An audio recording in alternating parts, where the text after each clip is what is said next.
インドに行くとハマる人ともう二度と行きたくない人に分かれると言いますが、インドにもう一回行きたいと思える人イコールハマった人と捉えるなら、当たり前のことしか言ってないと思うのは私だけでしょうか。インドカリーコも例外に漏れずインドには何千回と行きたいと思っていますが、理由はただ一つ、カレーを食べるためです。今回一緒に来ているのはヒンディー語ペラペラの才女でチャンネル登録者数340万人のインド系 YouTuber マヨちゃんです。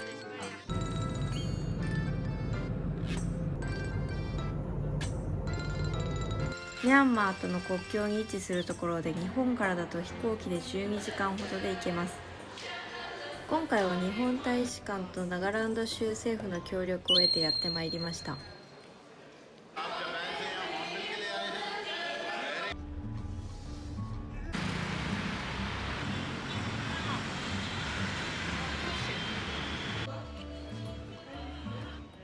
インドで初めて見たクリスマスツリー。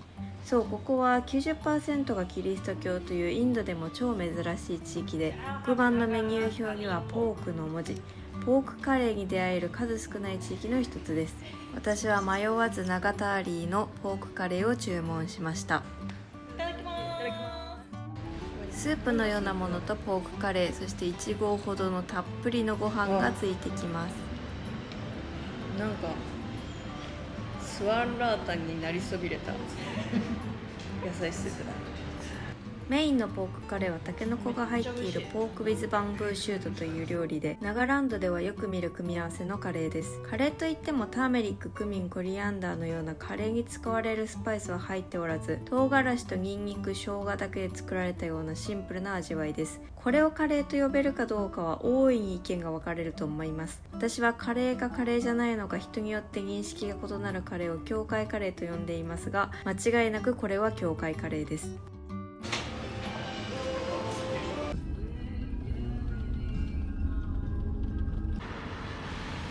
私たちが泊まった場所はナガランドのコヒマ。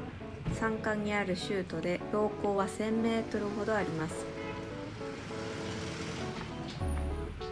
ホテルの部屋には暖房がないのはデフォルトらしく、夜は極寒。半袖の部屋着しか持ってきてなかった私は5日分の半袖を重ね着して対応しました。マジでめちゃめちゃに寒いので、行かれる際はぜひ暖かい格好をしてお越しください。引いちゃうよ。早速ポークカレーの謎を探るため、ナガランドのアンガミ族のご家庭にお邪魔して作り方を学びます。こちらのお母さんに作り方を学びます。材料はタケノコの水煮とニンニク、生姜、豚肉の燻製を下茹でしたものです。調理はこちらの直火で行います。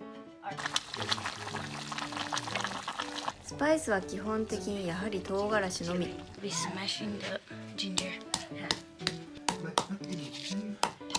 ニンニクと生姜、タケノコの水煮を加えてさらに煮込みます。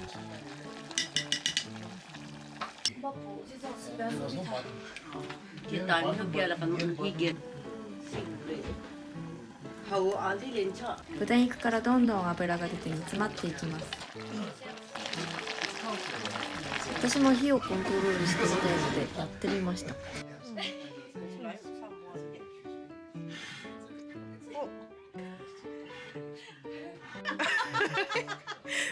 何してるんですか、カリコさん。火起こしです。火起こしですか。あれ？マジで想像の5倍ぐらい難しいです。なんか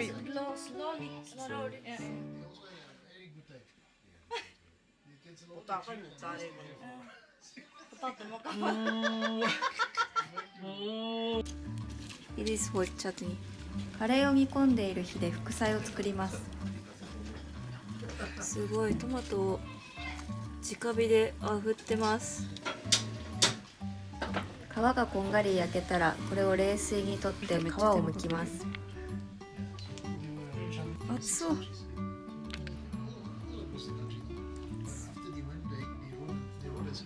皮が剥けたミニトマトはたっぷりの唐辛子と合わせていきます。アチャールに合わせるのはオオナゴのような魚で、油でカリカリにしてから合わせます。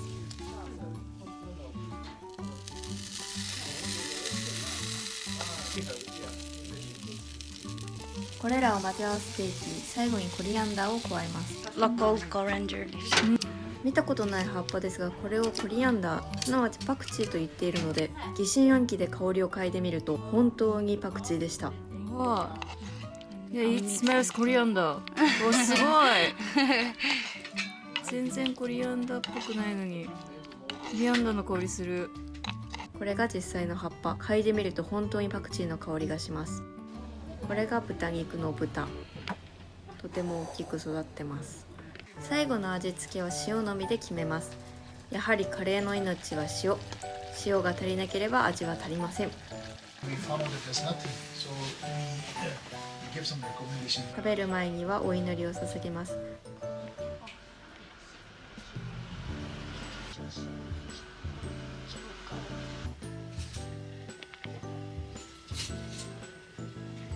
お米は玄米のような赤米です。ちょっとお腹空いたんで盛りっていきます。美味しそう。ここにチャツネですね。こんな感じのチャツネ。これ絶対美味しい。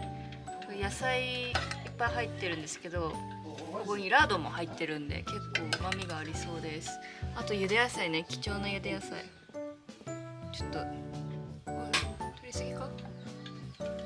取りすぎ？取りすぎ？いや、行こう。美味しそう。豚肉とたけのこのカレーはやはり食べた通りの味。豚肉の燻製の香りがかなり強く、これがスパイスの一つになっているんだなと思いました。バラ肉なので脂身も多いんですが、他に油をたくさん使っているわけではないので、結構スルスル食べられちゃいます。これだったら日本でも再現しやすそうなので、帰ったら作ってみようと思います。Thank you.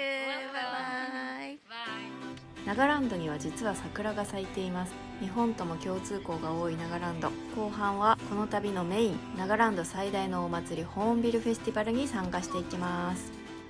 お楽しみに。